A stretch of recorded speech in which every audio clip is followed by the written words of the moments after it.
We turn our focus to a dramatic event in Paris that has sent shockwaves across the art world, a brazen jewelry heist at the Louvre, and striking commentary from Telegram founder Pavel Durov about what this says about France. Earlier this week, thieves struck the Louvre in a rapid, audacious operation, making off with a set of priceless jewels. Experts now warn that the chances of recovery are slim and calling the incident a heritage catastrophe. According to one investigation, the thieves may already have dismantled the gems and melted or recut them, making traceability nearly impossible. Adding further attention, Pavel Durov weighed in on the incident, writing on his social media channel that he was not at all surprised by the Louvre heist, calling it another sad sign of the decline of a once great country, where the government has perfected the art of distracting people with phantom threats instead of confronting the real ones. Let's break this down. First, the theft itself. The operation was rapid, calculated, and targeted jewels of enormous historical and cultural significance. Investigators suggest the thieves were professionals.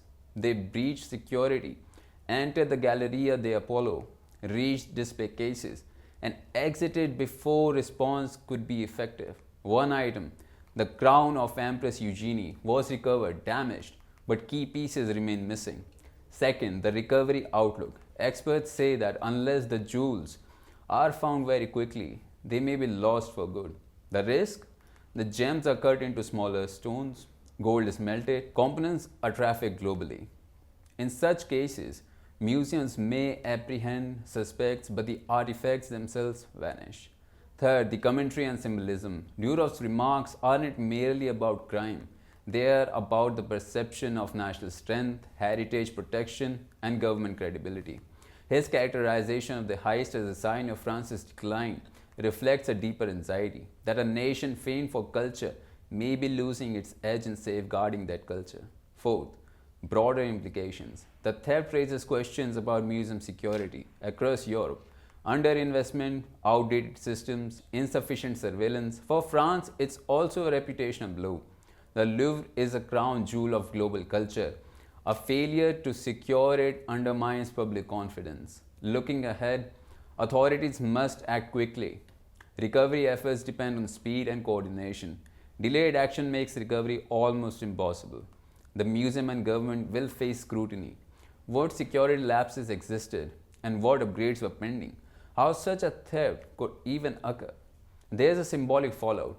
The image of France as a protector of world heritage takes a hit, which may fuel domestic debate about priorities, funding, and culture.